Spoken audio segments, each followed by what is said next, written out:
Welcome to the AEN Stories channel. I was 44 the summer my son graduated, and I'd been tired for about a decade. Not the kind of tired that a weekend fixes. The kind that lives in your bones, the kind you carry everywhere like a second skin. The kind that makes you memorize the exact route from one job to the other, the streets that hit fewer red lights, the gas station with the cheapest coffee, the back way through the neighborhood where the speed limit bumped from 25 to 30 and you could shave 3 minutes off the commute if you took the turn just right.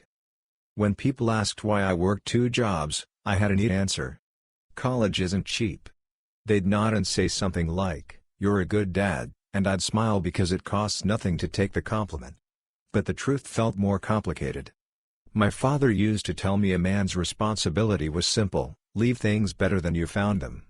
If I could leave my son with a diploma and less debt, if he could walk into his life without shackles around his ankles, that would be my better.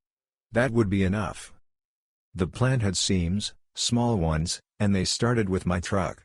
I'd been saving for a new one, a sensible gray Chevy I'd priced down to the floor with a salesman who wore too much cologne, but the down payment sat in an account labeled household emergencies and a tuition deposit came due the same week the transmission slipped.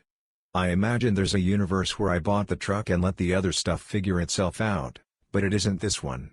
In this one, I sat at our kitchen table with a legal pad, a black pen, and a cheap calculator I'd had since 2003, and I moved funds around like I was playing God with a handful of tiny lives. I paid the deposit. I paid the mechanic to keep the old truck on the road another year. It clunked when it shifted into second, but so do a lot of old men.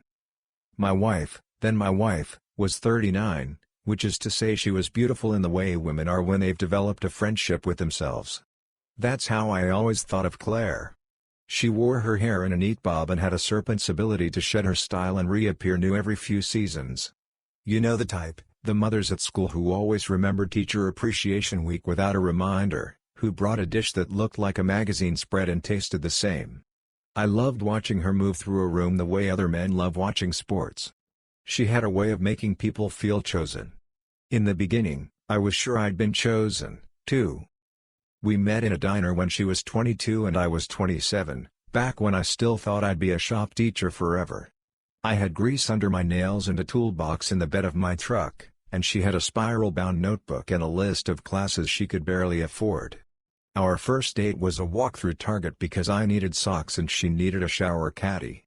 We married 2 years later, moved into a 2-bedroom near the interstate, and then, a year after that, our son, Evan, arrived with a full head of hair and an expression I recognize every day in the mirror. He was always watching. Even then. I took a night shift at the warehouse when he was 5, which is the kind of decision you make for an extra $400 a month and tell yourself it's just for a while. Years later, I picked up a second job delivering appliances on weekends. You can tell yourself anything if you're doing it for your kid. Evan wanted to be an engineer when he was 12. By junior year, he'd fallen in love with circuitry and math that might as well have been Sanskrit to me. We toured campuses I could barely pronounce and he applied to programs that sent glossy brochures with pictures of brick halls and kids throwing frisbees and shirts with the school seal. When he got the acceptance letter, thin envelope but with a surprise inside, because it was digital now, Claire brought home a cake from Publix with "We knew you could" piped in blue. It wasn't the cake that got me. It was the way Evan stood with his mouth open, hands on the back of a chair like he was bracing for an earthquake, and then he laughed, a quiet laugh, and said, "Dad?" He didn't finish the sentence, just said my name in this new way, this grown man way, where the second syllable falls. I went in the garage and cried. It happens. You close the door, you get it out, you wash your face with the orange Gojo hand cleaner and tell yourself it's allergies.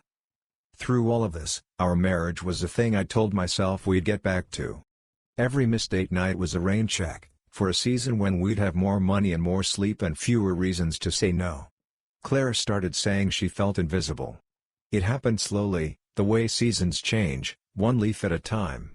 She started going out on Thursdays with a co-worker, Paula, who always had a story that sounded like a Netflix show.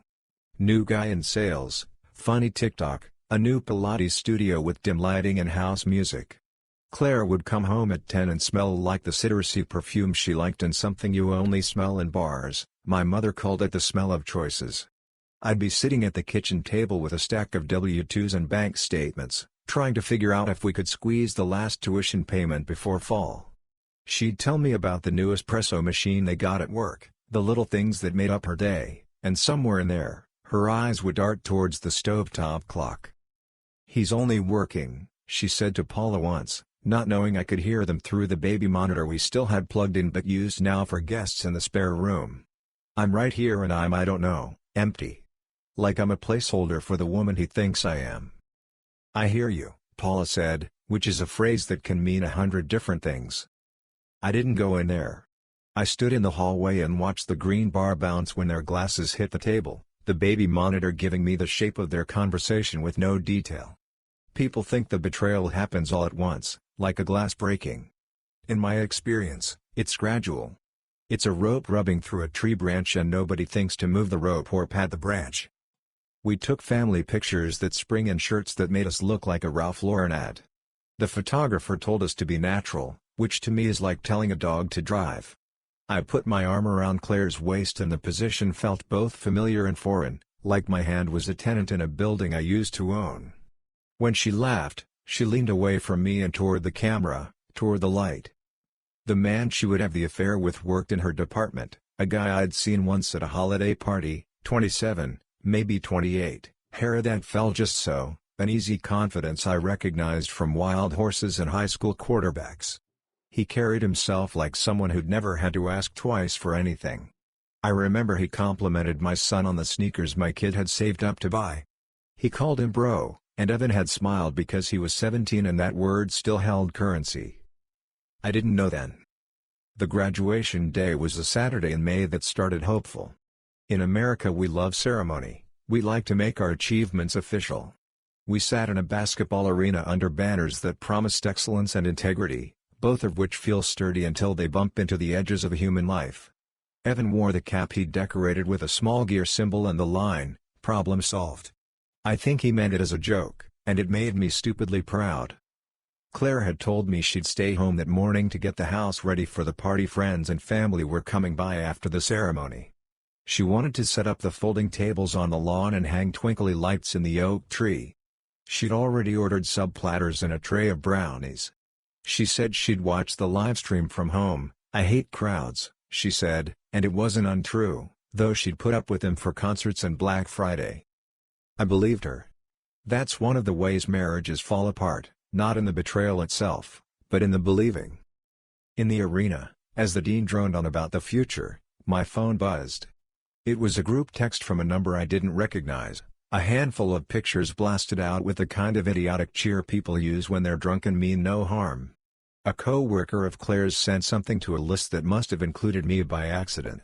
Or maybe it wasn't an accident. Maybe the universe just has a dark sense of humor. My thumb hovered over the phone, because it felt wrong to look at a screen while names were being called. Then Evan's row stood, and I watched his shoulders squared, the dark robe glossy under the lights. The phone buzzed again. I looked down. The first photo was Claire on a carpet-lit bar floor, leaning back against a high-top table with a mason jar of something neon in her hand, a lime wedged on the rim. The second was her laughing with a line of coworkers, shoulder to shoulder, smiles in that way you smile for pictures when you want to convince yourself you're as happy as you look. The third was the one. Her face was close to the young guy's face, the one from the holiday party. His arm was around her waist in the exact place mine had been. There was a kind of intimacy in the picture that has nothing to do with skin. They were pressed into each other with the carelessness of people who have decided to stop caring what is careful. Her eyes had that laughing closed look.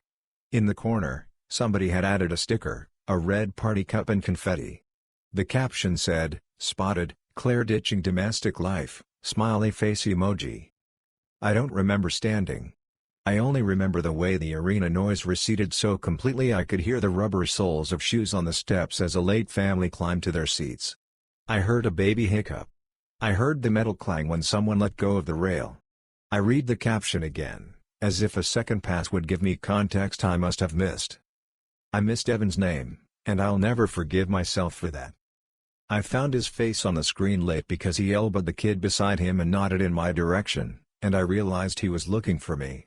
A camera panned, and I stood and waved like a man trying to retrieve a signal, and he grinned, and then he was walking, and the dean's handshake was nothing compared to the way my son's smile split his face. Even in the low resolution of the screen, I could see him as clearly as I had in the delivery room when they held him up and screamed that he was perfect. After, as mortarboards littered the floor and parents tried to herd their kids like cats into family pictures, I didn't say anything to him. Not then. Not before the party. We took photos on the lawn under the oak Claire had meant to decorate, and she showed up a few minutes after we pulled into the driveway, 20 minutes late and empty-handed. "You didn't hang the lights," she said, like I'd forgotten garbage day. "You weren't here," I said, and in this incredibly small exchange, a part of me knew we were done. Because when we were good, she would have said, "I'm sorry. Let me grab them now." Instead she looked at the oak like it had failed her, then at me like I had. People came. They hugged us both. They told Evan they were proud of him. He stood with his hands jammed in his pockets like he wasn't sure where to put them, which is how boys stand when they're trying on manhood and it doesn't quite fit yet. My mother gave him an envelope with a check and an inscription in an old Hallmark card. Claire's parents arrived, a retired cop and a retired nurse who liked me more than they liked their daughter some days because I mowed their lawn when their mower broke. Their names are Jim and Linda. It matters that you know their names later. The text with the pictures lived in my pocket like a hot coal. I tried to set the table with it still there. I tried to refill the ice with it in my pocket. I tried to pretend the heat was coming from the grill. The young guy's face looped in my head, not even in color.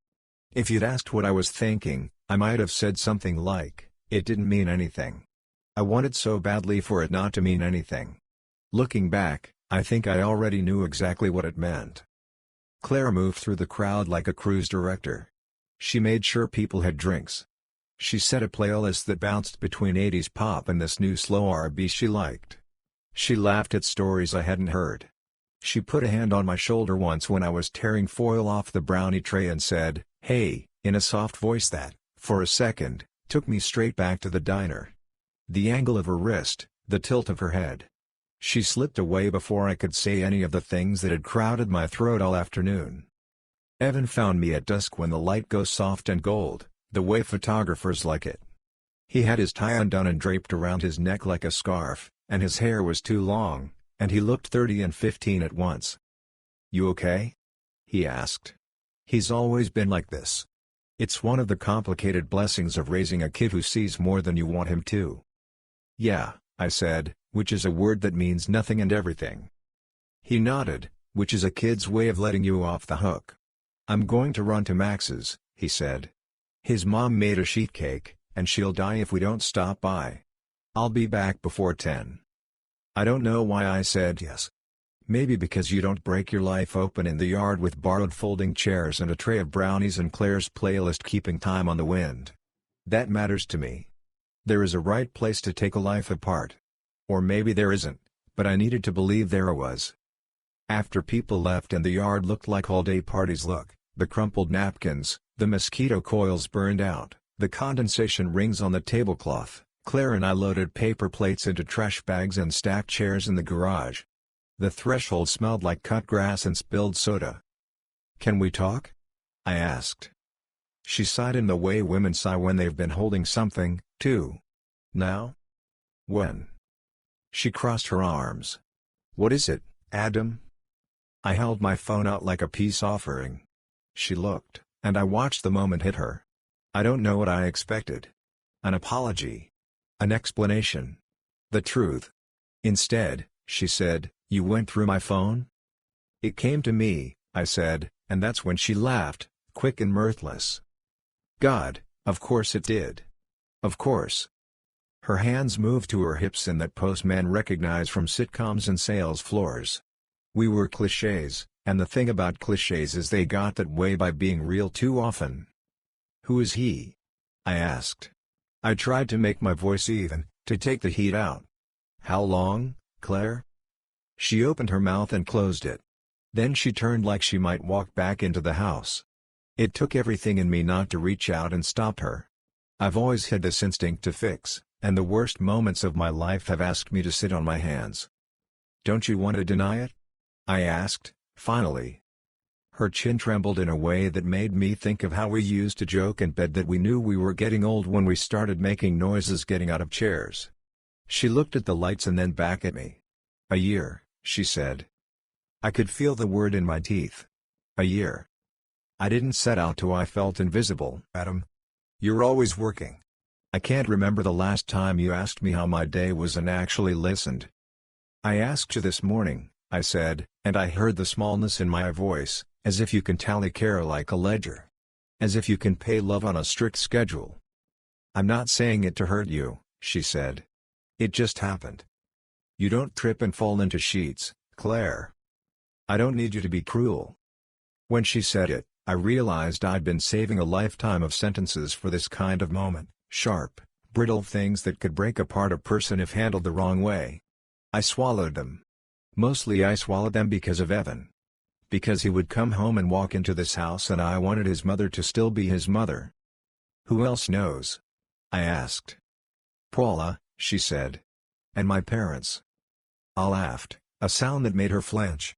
"Your parents know?" "They told me to end it," she said. "They said." She stopped. I waited. "They said if you knew, you'd be kind, and that would be worse." "Worse?"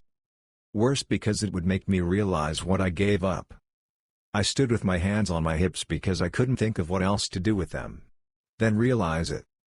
She closed her eyes like she was aligning parts of a puzzle only she could see.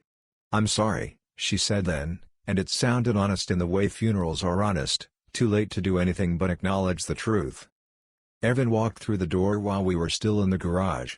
He stopped like a deer catching sound. He looked from her to me and then to the trash bags at our feet. "Everything okay?" he asked. "No," Claire said. "Mom," he said, suddenly, like he was younger. He didn't have to ask. "There are things you can smell in a house. Grief smells like orange peels and smoke." "She's been seeing someone," I said, because if I didn't say it, I was afraid I'd never say it. Evan looked at me first, his eyebrows knit. Then he turned to his mother. She put a hand to her throat like she was checking her own pulse. "For how long?" he asked, echoing me without knowing it. "A while," she said. "A year." He swallowed hard enough that I heard it. He looked older in that second, like he'd been moved up a grade in the brutal school of life. "You missed my ceremony," he said. "I watched the livestream," she said, like it mattered. "Ma'am," he started, and then his voice broke. He wasn't 12 anymore, but his body remembered. He put his hand over his face. "I'm ashamed of you," he said finally, and then he walked past us into the yard because, I think, he didn't know where to put himself in the house where he'd been a child. Claire reached out to touch his shoulder, but he flinched without meaning to, and that movement hurt me more than any sentence that had been said all afternoon. She pulled her hand back and left it hanging in the air like a broken question. The days that followed were a string of chores: cancel the lawn service, check the accounts, move the tuition funds, call a lawyer, Google the cost of one-bedroom apartments near downtown, argue in whispers about the timeline. We didn't scream because the people we were didn't scream. That, somehow, made me sadder. We were still careful with each other's dishes and cars and calendars even as we rearranged the furniture of our lives. Claire's parents asked us to come over that Sunday. "Family meeting," Jim said, and I almost laughed because the last time we'd had one of those was when Evan wanted to quit baseball and try robotics, and it ended with Linda bringing out brownies and promising we would love him even if he joined the choir and learned the harp.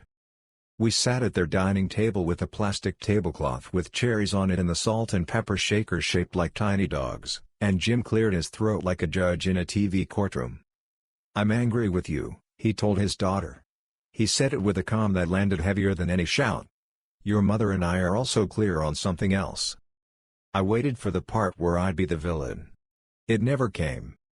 "Adam," Linda said, turning to me, reaching across the table like I was the one bleeding.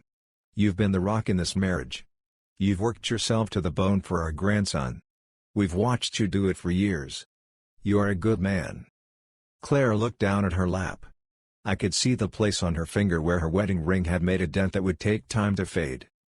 I don't want to be praised for doing what fathers are supposed to do," I said, which felt like a small protest in a room where all the protest had been taken out of me. "Duff," Jim said. "You don't get to decide how we see you. You're a good man. And I'm not saying that to make this easier. I'm saying it because it's true." Claire whispered, "Daddy," in a voice that made her sound like she was 8. "We love you," Linda told her daughter, and then she turned back to me. "But if there's a side here, we're on his." It was both a comfort and a wound. I saw Claire flinch, and I wanted, absurdly, to wrap my arm around her and say they didn't mean it like that. The reflex doesn't die just because the trust does. We separated within a month. The house, with its narrow kitchen that always managed to be too small when 2 people stood in it, became Claire's because it sat 5 minutes from her parents and her mother wanted to be able to stop by, and I meant it when I said I wanted to leave things better than I found them. Besides, Evan had plans to move off campus with 2 guys he'd met in sophomore circuits, and he told me, gently, like he always does, that he wanted to try being on his own now. "But I'll be over," he said. "All the time." I rented a 2-bedroom in a development with an HOA and a gated entrance that made me feel like I'd made some mistake about who I thought I was. The car gate creaked, the pool was the shape of a kidney. My neighbors were a retired couple who walked every night in matching sweatshirts, a graduate student who played the trumpet at odd hours, and a family that grilled carne asada on Sundays and sometimes brought me a plate. The upstairs was carpeted. The dishwasher worked half the time. On the first night, the air conditioner made a sound like a sigh and then settled in, and I lay on the couch and listened to new house noises, the hum of a refrigerator, the tick of a clock, the strange way emptiness echoes when it is newly emptied. A week later, my boss at the warehouse cut my hours. "New software making things more efficient," he said, which is a phrase that means a machine will do for less what a man once did for a living wage. I took it like a blessing. It freed me up to sleep like a human, and it pushed me towards something I'd been circling since I was 25 and got my degree at the community college on the west side, the place that taught me how to make sense of engines without pretending they were beyond me. Somebody there had once told me, "You'd make a good teacher." It was the sort of compliment you wave off.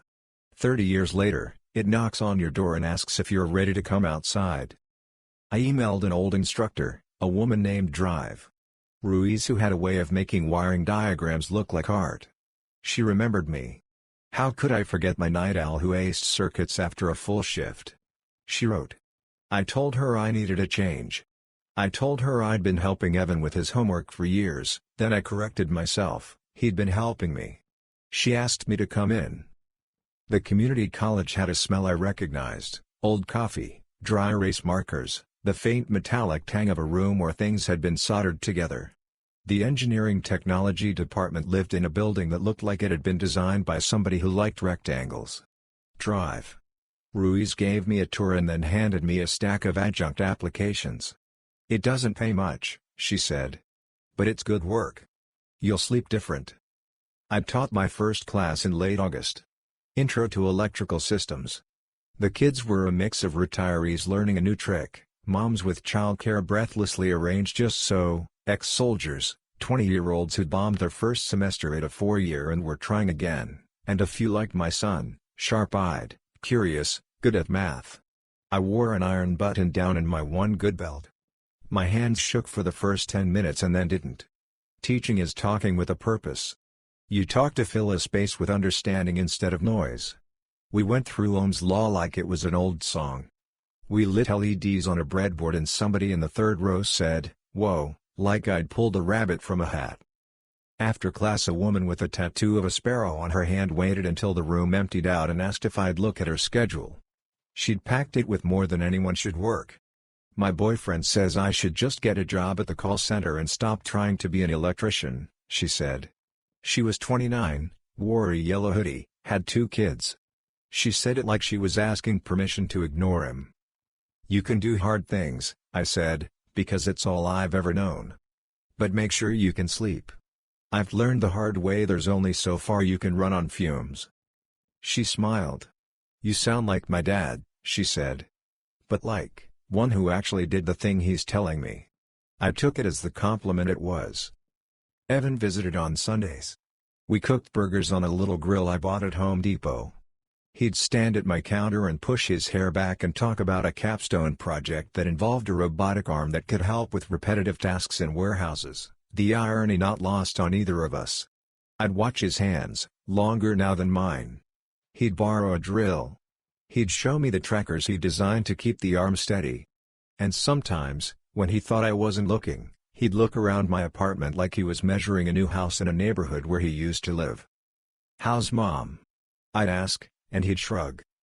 "She keeps saying she's sorry," he said once. "I keep saying okay. I don't know if I forgive her yet." "Forgiveness isn't a key you hand somebody," I said. "It's I don't know. It's a gym membership.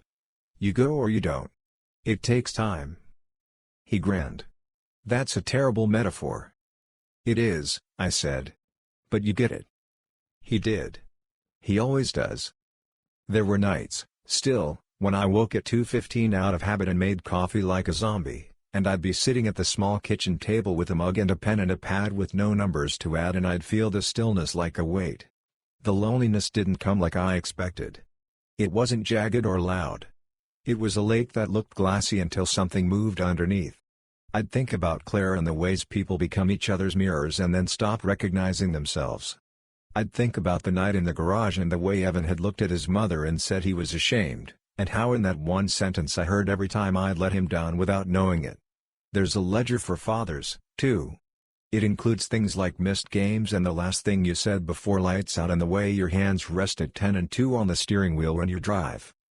I didn't start dating because I didn't want to, and because my evenings were given to office hours and grading and the new, quiet joy of helping a 19-year-old who thought he was dumb realize he's not. I fixed my neighbor's dryer for free because he'd given me carne asada. I joined a weekend class that built handrails for old folks' front stoops. I bought a used bookshelf and filled it with manuals and novels I used to keep promising I'd read. I went to the park and walked in circles and lost 10 pounds without meaning to. I called my mother more. I learned how to cook Brussels sprouts instead of boiling them into submission. I slept. In November, I saw Claire at the grocery store. These are the moments divorced people dread because they remind you that your story continues after the credits. She wore a gray sweater and no ring. She was holding a baguette and a bunch of basil the same way you see in movies when the director wants to say, "Look, she is doing fine." We were in front of the frozen peas. I said, "Hey." She said, "Hey." We both looked at the floor and then at each other. "How are you?" I asked, because I meant it. "Learning to live with my choices," she said. "It was good and terrible, both. I'm not seeing him anymore." She said it like an apology and a plea for absolution I couldn't give. I nodded. The peas hummed behind us like a low choir. "Evan's good," I said, because we both needed to touch ground. "I know," she said. "He told me about your class. That you're thriving." She smiled, and it looked more like the woman I married than the woman in the picture. People like to act like grief makes you ugly. Sometimes it makes you honest. "I'm trying," I said. She looked like she was about to say more. Then she didn't. "Tell your mother I said hi," she said instead, and it made me laugh because last week my mother had called Claire a troublemaker and then cried. We stood there a second longer and then moved on. Winter folded into the kind of spring that feels like a new page. The campus grew loud with kids on the lawn. I got hired for another class. Drive. Ruiz asked if I'd consider full-time. "We need a steady hand," she said, and it made me think of the way my father used to hold a ladder while I painted. Steady hands don't get credit until the person up top looks down. I started to recognize my students around town, in the hardware store, at the park, cleaning their buses at the end of a route. Sometimes they introduced me to their kids. "This is Mr.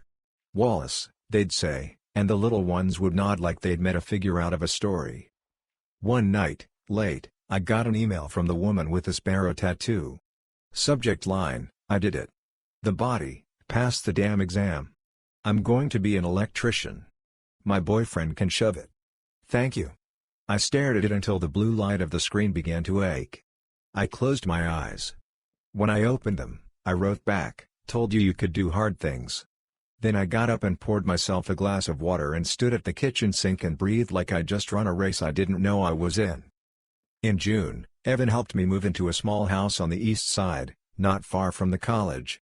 It was a 2-bedroom with a backyard just big enough for a grill and a table. I painted the front door a green that made me nervous and the cannon happy on the hinge. The first night we slept on mattresses on the floor and ate pizza on a toolbox. He kicked off his shoes and left them in the middle of the living room for me to trip over. I said, "Pick these up," like my father used to say to me, and he said, "Okay," with a smile that told me he knew exactly what he was doing. We hung twinkly lights in the oak tree out back, finally, the way Claire had wanted to a year earlier. We strung them without speaking much, passing clips and a staple gun back and forth. They looked good, I have to admit, like something out of a catalog's idea of an American summer. We sat under them and let the frogs sing. "You ever think about starting again?" he asked me, watching a moth flutter against the bulb like it was chasing a miracle. "Dating?" He nodded. "I'll get there," I said. "I'm not avoiding it. I just like this right now. This quiet." He said nothing for a moment. Then, "Me too." We fell into a companionable silence that felt new, the kind you have with a friend. Later, we carried boxes of his stuff back to his car because he had to be up early for work. He hugged me in the driveway long enough that I had to make a joke.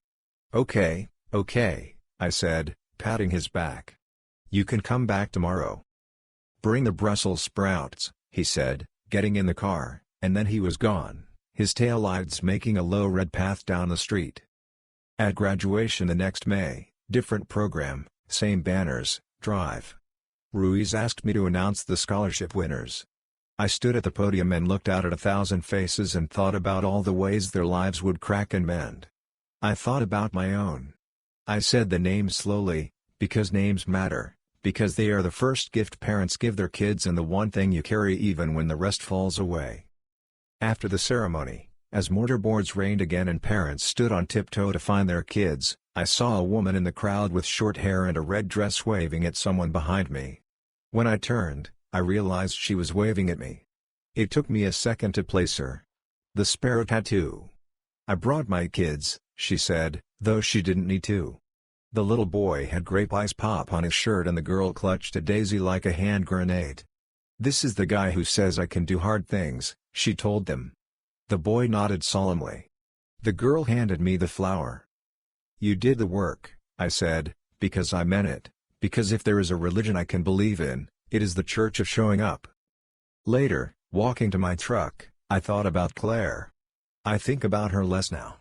It isn't cruelty. It's space. I hope she's okay. I hope she found a way to be seen that doesn't require the annihilation of the person who promised to love you. That probably sounds self-righteous. Maybe it is. There's a version of this story where I'm the victim and she's the villain, but the older I get the more I want to tell it like we were just two people who thought we could outrun the ordinary ways love wears thin. We couldn't. We failed each other in small, ordinary ways until the smallness was a canyon. I drove to my new house with the window down. The air smelled like cut grass and someone else's dinner on a grill. I parked under the oak with the lights. In the kitchen, I made coffee because it was afternoon, because old habits die and then come back like cicadas every few years. I stood at the sink and watched the yard and thought about the first time I held Evan, how his shoulders fit into my hands like they'd been made for it. I thought about the way, last week, he'd posted a video of his capstone project, the arm doing what arms do, steady and sure and repetitive and necessary, and the caption he'd written, "For my dad, who taught me how to keep things moving." I don't know if I'm the hero in any story, least of all my own. I know I work. I know I love the best I could. I know that now, in this new life, I stand in front of rooms full of kids and explain the relationship between voltage and current and resistance, and sometimes I get to watch the light go on. The best days, I walk out into the evening with chalk on my fingers and a soft ache in my feet and the particular kind of tired that's earned and not owed. I hung the daisy the little girl gave me upside down by a string in the laundry room, so it would dry instead of rot. I like the way it looks there, small, stubborn, bright even in retreat. That's the thing about beginnings. They often look like endings at first. You only know what they were when you turn around and see what grew in their wake. And if you're lucky, you get to be the kind of man who leaves something better behind, a light on in a classroom, A boy who knows he can build steady hands out of air and code and hope, a front door painted a nervous screen that tried into something that makes you happy every time you come home. Thank you for listening my story. If you want more raw, real, and gripping stories like this one, subscribe to the instructor channel. Your support keeps these stories alive.